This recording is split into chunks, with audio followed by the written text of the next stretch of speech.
Things are getting a little crazy in Philadelphia, and training camp hasn't even started yet. In a media availability yesterday, Jerry Colangelo and coach Brett Brown described Ben Simmons, who... These NBA stars are cashing massive checks, but are they really earning them?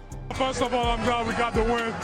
Second of all, this is one of the best defensive players in the league. In today's league, a bad contract isn't just about overpaying. It's about players not living up to the money due to poor performance, constant injuries, or both. I might, in the words of my sixer, the ship be sinking. It's sunk. The ship is sunk. It's the Titanic. With the new CBA tightening team budgets and making trades tougher, every dollar counts more than ever. So, which deals are hurting their teams the most? From fading vets to stars stuck in slumps, let's count down the 10 worst contracts in the NBA right now. Rudy Gobert, Minnesota Timberwolves. There's going to be a lot of ups and downs, and to come here and play the way we did tonight means a lot.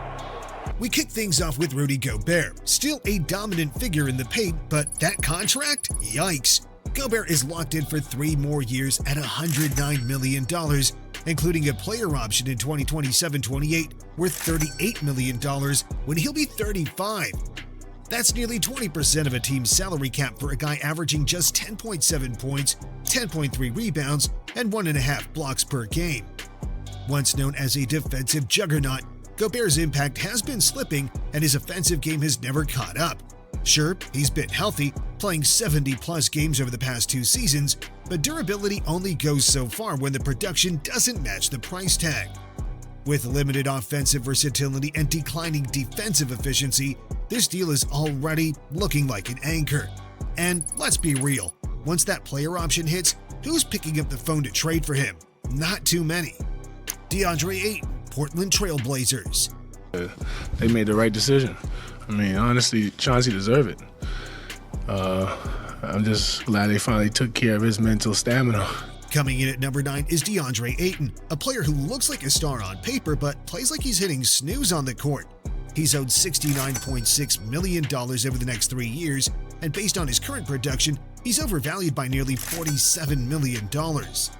Ayton puts up numbers. Sure, he can stumble into a double-double, but the effort? Almost non-existent. Terminates the dribble, wide open as DA from the elbows. He avoids contact like it's contagious and plays defense like he's allergic to positioning.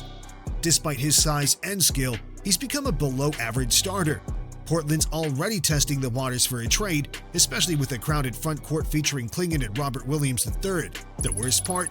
This deal came from a max offer sheet back in 2021.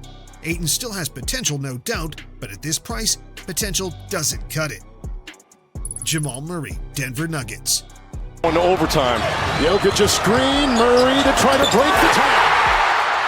No timeout by the Lakers. They got it. Next up is Jamal Murray, a player with flashes of brilliance, but a contract that's hard to defend.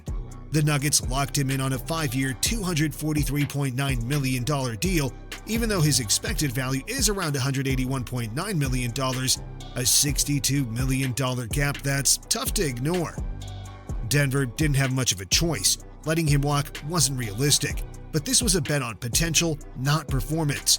After a shaky postseason and forgettable Olympics, Murray kept that cold streak going into the season. He picked it up later in the season, but let's be real. He's never made an all-star team, and he's being paid like an all-NBA franchise cornerstone. At his best, Murray is electric, but at this price, you expect consistency, dominance, not just solid starter vibes. Jeremy Grant, Portland Trail Blazers. Grant open lane, drives it, takes the contact from Jones, plays it through, and banks and scores. At number 7, we've got Jeremy Grant, a decent player caught in a not-so-decent contract. On paper, he brings value, good size, defensive versatility, and a reliable three-point shot. But dig deeper, and things get rocky. Grant's shooting inside the arc was brutal this season, just 38.1% on twos and an ugly 42.1% at the rim. He looks like a player doing too much on a team going nowhere. Portland gave him 4 years, $132.4 million, but his true value sits closer to $65 million, a $67 million overpay. Some contender might take a flyer on him, sure, but at nearly $30 million a year and a $36.4 million player option in 2027-28, that's a tough pill to swallow. This contract is long, expensive, and hard to move, exactly what teams want to avoid in a tight cap era. Patrick Williams, Chicago Bulls. Williams drives it. Coming in at number 6 is Patrick Williams, a player who looks like he should be a star but rarely impacts the game. At 6'7" with a near 40% career average from 3, he has the tools to be a versatile two-way wing. But watch a Bulls game and you'll likely forget he's even playing. Despite his physical gifts, he's invisible far too often. Chicago handed him a 5-year, $90 million deal, but his true value currently sits closer to $19 million, a massive $71 million overpay. As a starting power forward, averaging just 3.8 rebounds is underwhelming, especially when your coach is begging for more intensity. Williams struggles to finish, create, and compete consistently. At 23, there's potential, but this contract already looks regrettable. Kawhi Leonard, Los Angeles Clippers. At number 5, we've got Kawhi Leonard, one of the most talented two-way players of his generation, but also one of the riskiest investments. The Clippers gave him a 3-year, $149.5 million extension, avoiding the max but still landing in overpay territory. Leonard still delivers when healthy, but that's a huge when. He didn't suit up until January 4th this season and was limited to around 22 minutes per game due to ongoing knee issues. His impact is undeniable, but his availability is a constant gamble, and his role now feels more like a glorified sixth man than a franchise anchor due to the absence. With an expected value of $75.8 million, Kawhi's deal is a tough pill to swallow. Anything that's historic by either Jaylen or Jaylen Brown, Boston Celtics. Jaylen Brown won a Finals MVP and made another All-Star team, so why is he here? Simple. He's in year 1 of a 5-year, $285.4 million Supermax that pays him $53.1 million next season. That's elite money, but impact metrics rank him 73rd in the league, closer to solid starters than true superstars.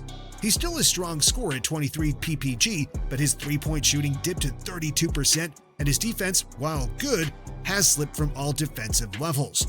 Brown's not getting traded, but this contract already looks like an overpay by $107 million, and it could age even worse as Boston's luxury tax burden grows. Paul George, Philadelphia 76ers. Paul George signed a 4-year, $211.6 million max deal with the 76ers, but his expected value is $133.7 million, a nearly $78 million overpay. The Clippers were hesitant to extend him, and now we see why. Injuries have followed him to Philadelphia, and at age 35, that risk only increases. George is still a reliable shooter and solid defender, ranking 49th in EPM, but he's being paid like a top-tier star, tied for the 6th highest salary in the NBA. At this stage, he's more of a very good role player than a franchise anchor. That's a massive gap between cost and contribution. Joel Embiid, Philadelphia 76ers. At number 2 is Joel Embiid, still dominant when healthy, but that's the catch. Simply the best first-year player out there. He's just electric on both ends of the floor with an upside that feels almost unlimited. Rather than wait for free agency and potentially earn more, Embiid recently agreed to a 3-year extension for $192.9 million, prioritizing long-term security over a bigger payday given his injury history. That decision now looks smart for him, but risky for the Sixers. Joel Embiid will never win a championship until he gets his mind and his attitude right. He's played in less than a third of the team's games this season, and persistent knee issues remain a concern. He's even hinted at skipping back-to-backs for good. Margin for the Knicks. Oh! Joel Embiid off the backboard. While his production is elite when he's on the court, the availability just isn't there. But if he can't stay there consistently, this massive extension could go down as one of the league's most fragile investments. Bradley Beal, Phoenix Suns. Beal's 3-year, $161 million contract carries an expected value of just $21.2 million, making him the most overpaid player in the NBA by nearly $140 million. He just speaks to the ball movement and Sharing of the rock on the cut. Done inside. Able to get the finger roll. He still scores efficiently, 17.2 points per game on 48.5% shooting, but offers little else. The Suns tried using him as a primary ball handler, but his turnovers made that unworkable. His defense has collapsed, grading in the 26th percentile, and his injury history remains troubling. Worse, Beal has a full no-trade clause, limiting Phoenix's options. What once seemed like a decent acquisition now looks like a financial anchor. The Wizards' decision to offload him in 2023 is aging like fine wine. And that wraps up the 10 worst contracts in the NBA right now. While some of these players still show flashes of value, the gap between what they're paid and what they produce is impossible to ignore. Injuries, age, or just poor fit, whatever the reason, these deals are weighing down rosters and cap sheets across the league. With the NBA's new collective bargaining rules tightening spending, front offices can't afford mistakes like these anymore. So, what do you think? Which contract shocked you the most? Did we miss anyone? Drop your thoughts in the comments, don't forget to like the video, and make sure to subscribe for even more breakdowns on the business side of basketball. If you enjoyed, check out these other videos.